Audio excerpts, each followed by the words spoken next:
Welcome to everyone to our webinar on Elderwealth INSITE.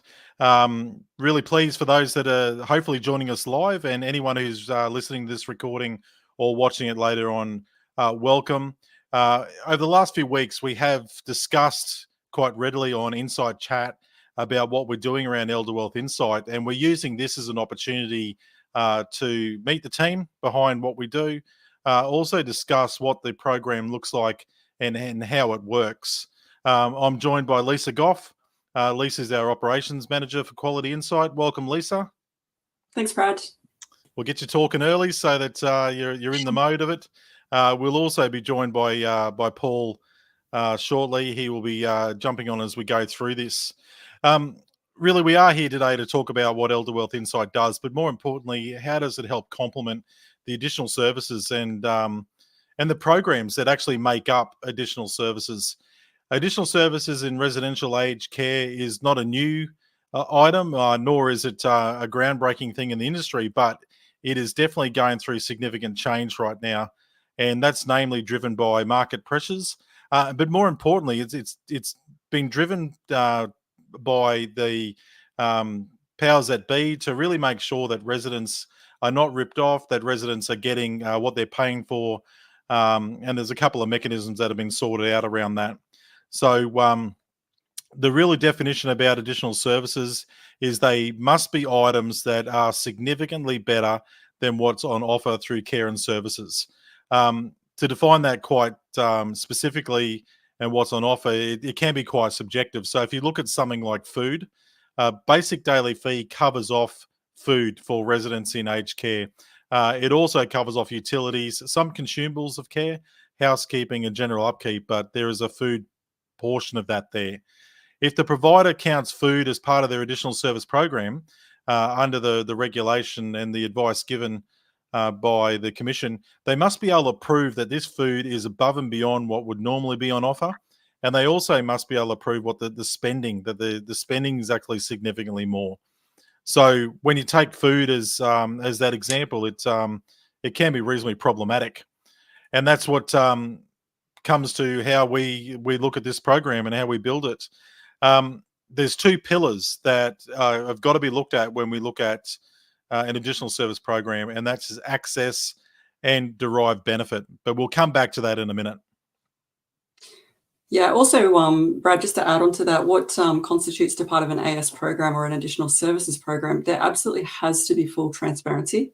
So if you think back to the original agreement, when you've got a resident that's taking on entry to the home, there needs to be that full transparency around what an additional services program is, what it covers, and what items are applicable to that person going into care. So those items then need to, in turn, be itemised on the bill. So each month when the residents receive their accounts, they need to have those line-by-line items listed so that it's, clear and transparent for those involved. So that's a very important thing to make sure that is happening across the board, and it is something that is quite hit and miss at the moment as it stands. We also need to make sure that the resident is receiving benefit from the items that are on that additional services program and package. So it's really up to the provider to make sure that that they've delivered the service, that the service is applicable to the person, and that it is being reviewed so that package is always applicable and transparent for the families and residents. Yeah, absolutely. It's a bit like we were talking about before. It's about the systems and processes that support that mechanism moving forward. And just when you thought enough was enough, the services and product, as we said before, they need to meet these gateways of access and derived benefit. The interesting thing over both those mechanisms is they can be subjective in one sense, but if you look at something like access, that's pretty clear cut and black and white. The access has to be that the resident can physically or take advantage of that program day in, day out. And an example of that is if you've got hair services as an additional service program, but you have no hairdresser for the month, they've been denied access, and that actually should be removed from the billing for the month as a credit or a potential make good. But in a hair service, hair only goes so quickly, so I don't think you're making that up. Derived benefit is a little bit more subjective. again, bring it back to simple terms. The resident's got to be able to derive benefit. And as Lisa said before, if there's no benefit to the resident, why should they be charged for that? So again, we're using food as an example here. If the resident's on a fluid diet and been charged for a daily hot breakfast, can they really derive benefit from that hot breakfast? Now, there is some arguments around that. We've worked in aged care for a while. We sort of hear both sides of the story, but you got to bring it back to the basic pub test, and it will suggest that there needs to be more effort in understanding what is the derived benefit for that purpose, for that particular program, and that leads us into what is Elderwealth INSITE. Really, it's got to be. We look at this program as one of those things that absolutely ticks off the ledger when it comes to access and derived benefit, and we believe this really delivers on that. All residents entering a care home can access the program. So it doesn't matter if a resident entering has capacity issues, the family members can absolutely take full advantage of this program.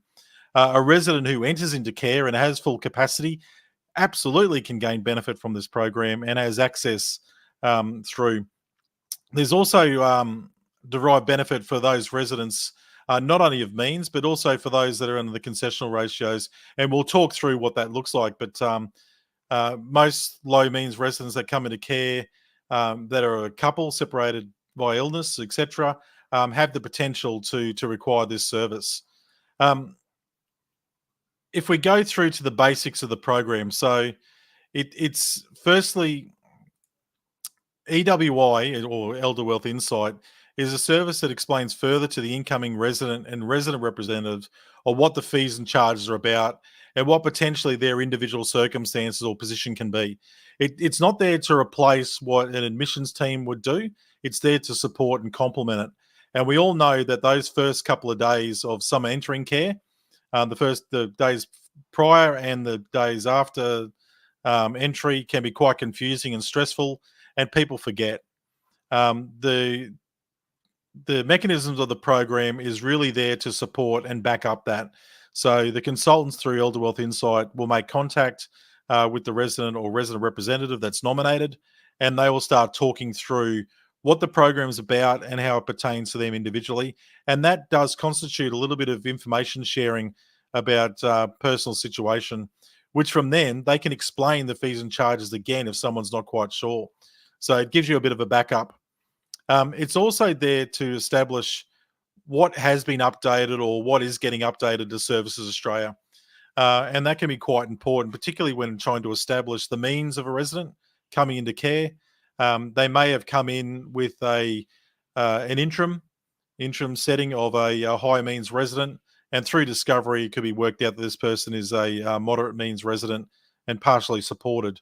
And that can adjust the billing required by the home and the finance team, billing teams in more particular. I think it's really important, Brad, just to add on to that, there is an assessment piece that takes place as part of the Elderwealth INSITE process. So if at that point it is determined that that program will not benefit the resident or their situation, then that's where we would notify the provider so that an appropriate solution could be seen in an additional service. Yeah, and that's correct. I mean, it's a cornerstone of how we've built our INSITE Care Plus model or additional service model. For those that aren't aware of our program, that's the cornerstone of it, is to make sure that people get those safety nets. Providers have the safety net, the residents have the safety net, because we understand how this program works.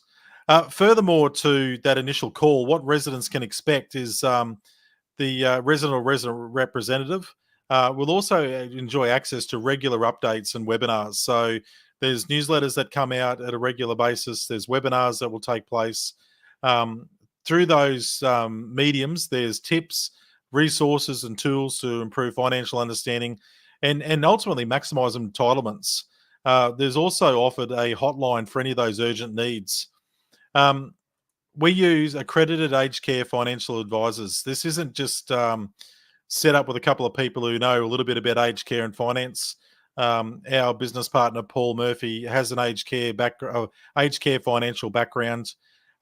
We've always advocated the fact that aged care financial planners are a must in this industry. They understand the legislation. They get the regular updates. We're in an area where fees and charges can change twice or even not 4 times a year. Things happen quickly, and you need to be up to date with those things. So we rely heavily on that, and that's who we use to support this program. In terms of what the charge is to the resident and what they can expect, Lisa, what could a provider expect with all these services? Yeah, so Brad, good question. With additional services, they're generally mapped out to residents as a daily rate. So we've done the same thing when it comes to calculating how Elderwealth INSITE should be charged out. So we've worked out that care home providers should charge around about $7 to $10 for Elderwealth INSITE, and that's obviously the daily fee. Our charge, regardless of the amount of residents that go into that home, it's currently sitting at $5.50 plus GST. So there's a significant amount of margin on that for the home and for the provider, depending on their daily rate charges. But yeah, absolutely, that's the price that we're indicating with at the moment. Yeah, and great value for the resident too, right? So yes, the home has got some margin on there, but there's a couple of different access points that are covered off. So in most cases, the provider would have a contact person at the home. There's information upon entry that needs to be collected for the Elderwealth INSITE program to kick off, because ultimately you need to understand who the EPOA is or person responsible to have those discussions. We have a quality insight team that backs that up and acts as a gateway around the derived benefit piece with the vendor that we use to actually complete the services. That EWI support line is something that shouldn't be dismissed easily either. That's that access point for that resident's family member to ask those pertinent questions takes a huge amount of pressure off the billing teams for providers. So there's some great derived benefit from that over any time and over the course of the program. We see that to be such a huge benefit. We also, so when we look at that interaction we have with the resident and resident representative, within the program, you must be able to show full transparency and update that derived benefit piece and have that collection of notes. So our Elderwealth INSITE team will always report back post a conversation and give feedback as to how that went for any updating of notes that the care home needs to do. They'll also outline to contact people in billing, whoever else the contact person, where they see some risk or potential error that needs to be addressed quite quickly. So providers should see this program as another safety net to ensuring residents are billed correctly and within their means structure. Residents can feel safe that there are no misnomers about what the billing and charges are. So it's a really nice way of making sure we've got full transparency. When it comes to the care homes, I mean, they can expect full transparency in this program. They'll see that early identification of financial risk, as we said. An example of that could be that the resident coming into care could be initially viewed as a partially supported resident or a moderate means resident. And now through discovery, it's been determined through the Elderwealth INSITE program that they're going to be a high means resident. There's means tested care fee implications that follow through with that, which ultimately ends in bill shock because they get a DAP or a RAD payment that could be thrown on top of that as well, which would be different from the DAC. So there's a couple of different things that they again could be arrested and saved from misinformation. That early questioning of our team discovers the situations they're very experienced how they do that discovery piece. It's not just a call center person asking some pointed scripted questions. It goes through the process of discovery. They've done it 100 times. They know what questions to ask the residents. So if anyone is putting forward misinformation or mistruths about their financial position, it can be discovered quite quickly. And I'm not suggesting that everyone is out there trying to shade where they're at from a financial sense. No one wants to have to pay more than they have to. but they also don't want to be lumped with a huge bill later on. So we can really troubleshoot and explain what happens. Hopefully we've discussed the process from end to end, and given a reasonably clear explanation of where we're at. Yeah, Brad, I think if we want to just move forwards a little bit, just to talk about what the actual process involves. So if I've got a person that's entering care, what do the steps look like as far as signing up to this program and how it will be delivered? So as a resident enters care, they're identified to the Elderwealth team just by a simple application form. That form's pretty basic. It's a standard form that covers off most of the things that you would already be providing at the time of entry to care. Things like your EPOA will be outlined just so that we can establish who it is that we're dealing with and that we've got a contact point. So our team will then, upon receiving those forms, contact the EPOA within the first 10 days from the day of admission. From that call, basically we are dealing with the nominated person to talk about the process for updating Services Australia. There's up to 2 submissions a year that can take place as well for the maximum benefit to the resident. So residents and their representatives, as Brad has just said, can also attend webinars that we've got set up throughout the year. So they're on a quarterly basis, and there will be monthly newsletters that go out as well, so that we can keep everyone up to date, as we all know, with all of the changes that happen financially around the industry. So it's all about keeping people informed and delivering the right information back to them, as well as maximising their potential benefits that are on offer for them. So given that there's changes several times a year, as I've previously said, it's really important that we're giving them as much information as possible, but then in turn that relieves some of that pressure off the staff in the care home, because they're not getting so many inquiries with regards to billing and fees and things like that, because the residents and their families are already informed. Yeah, correct. And I think that information piece is just so vital in this industry, and a key measure that the department wanted to see more transparency in these services. A question that gets raised a little bit is this only a high means resident service? I did explain earlier on that no, there is a Elderwealth INSITE Lite service which caters to residents of low means. You will have some residents that come into care that absolutely cannot afford anything more than the basic daily fee and their medication. They would not be on this program. In fact, they would probably come through our gateway and be quickly turned around that there is no derived benefit for this person. For a low means level of person, we're more looking at those people that have come in as a couple, separated due to illness to come into care. Hubby or wife is at home under a protected asset. They've been able to come into the care home as a supported resident or a low means resident. They would benefit from this program because the partner sitting at home would have full access to the webinars, they'd have full access to the newsletters, and if and when they needed to come into care, they would obviously then switch over to the Elderwealth INSITE program. Or if something happened and that person did not come into care, but the resident inherited those assets, they would be able to benefit then from the program fully, with all their entitlements potentially intact from the start.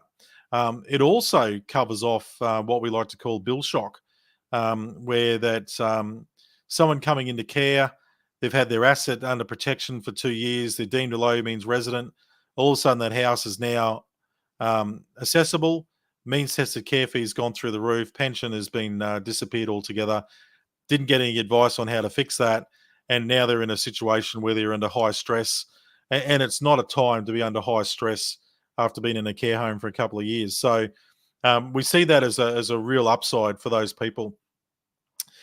Lisa, from a training point of view, it's all well and good for us to say, look here, come on, put Elderwealth INSITE into your care home, but there needs to be some training that happens around this, doesn't there? Oh, that absolutely does, Brad. I think one of the key things is having the teams that are selling this program onto their resident cohort. They need to be really clear on what actually it is, and really understand the benefit to the resident, because there is a significant benefit to that resident and their family. And as we've said before, it is ongoing throughout their stay, regardless of their capacity. So we conduct training and group sessions on how the service works. We're more than happy to work with providers that need assistance in marketing it to their residents as well. But Like I said, it's really clear training that we do provide, and it's vital that everyone that's involved in this process understands why it's so beneficial to the resident. Because when you're looking at it, that derived benefit exists all the way through. Yeah, absolutely. And I think just to if we're starting to wind up this discussion, I mean, it's pretty clear to us we did develop this, so it is very clear to us, but it's clear that when you look at access and derived benefit, Elderwealth INSITE ticks all those boxes. And it's not about a tick the box exercise, because when we developed it, we looked at what was the need, and the need that we saw from thousands of residents coming to care homes that we've been associated with and reviewed, etc. It was pretty clear that confusion around fees and charges is probably one of the most rampant things up there with how care is done in a home. We see this program as one of those safety net measures that can take that fear away, whilst at the same time providing a real additional service. And when we talk about real additional service, we're talking about something that that's something that would pay for in their community, get that benefit from, and down the track, when there's no longer any benefit from them, they could swap it out for something else. And that's where we see Elderwealth INSITE having real legs within this industry. For any providers that are out there that do want more information, I would encourage you to reach out to Lisa or myself or Paul Murphy to discuss further. It's a program that we believe passes the pub test, so that's the first gateway. But we also believe that benefit for your reputation would grow just so much more. There's a lot of good key aged care financial advisors out there. We deal with a lot of them as well. We also look at this program as being one of the things to leverage them more in this industry. So we don't see it as something that takes away from what these great people do. We actually see it as leveraging more of their services. Lisa, just to move on to other stuff and more ad lib, we've developed Inside Care Plus, and we've got a range of different programs. But I guess from your experience, when we look at how these programs are built, what's probably the two big takeaways you look at additional services right now, and you're working closely with programs? Yeah, absolutely. There are so many programs associated with aged care, and certainly when it comes to additional services and being able to provide, firstly, a package that is transparent and covers off that derived benefit piece, that is absolutely key. Having the transparency around service delivery is also key. So it's all well and good to have a great package, but it is absolutely vital to be able to provide evidence to families, EPOAs, and anyone else that is requesting it to prove that the team is actually delivering on the services as they should be. But also from a wellbeing perspective, being able to provide that in real-time feedback around how mum or dad are progressing within the home and what's happening from the day to day. So I think there's absolutely the need for more streamlined communication in that respect. And yeah, I think that's something that the industry seems to be moving towards, but absolutely streamlining communications and just making things absolutely transparent is key. Yeah, and I think it's one of those things that, again, we've discussed ad nauseum, but we look at that transparency piece, and there is some programs out there that will give the family and the resident a look at a calendar and how services are organised for that particular resident. So that communication transparency thing is really key, but there's not much on the market out there that actually helps scheduling all these things, and we're actually looking to fill that void quite quickly. So processes within additional services is one of those things that's probably been lacking over the last few years. Providers that have had additional service programs would say that they've had the mechanisms to deliver, but I'm not sure we've got a lot of mechanisms out there that actually show people what's been delivered, how it's been delivered, how it's been reorganized, how it's been assessed. There's a ton of stuff in the background of that. Yeah, absolutely. Yeah. Well, thank you, Lisa, for jumping on. We'd had Paul drop off a bit early, but we hope anyone listening or anyone watching this recording later on has gained a bit of an understanding of what we're doing with Elderwealth INSITE. We're very excited about the program, and I've said that over the last couple of weeks that we see this program as being one of those ones that people look at and say, yep, that's a blueprint for how additional services should move forward.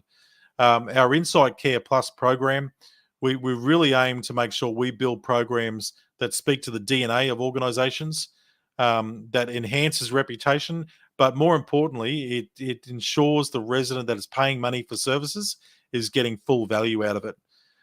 Lisa, you got anything else to add before we sign off?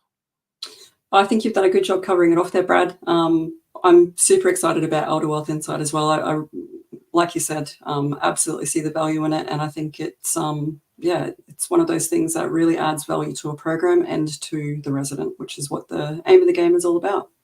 Yep, brilliant. Thank you once again. Thank you, everyone listening, and no doubt we'll be broadcasting very soon next week again with another topic. So thanks once again. Thank you.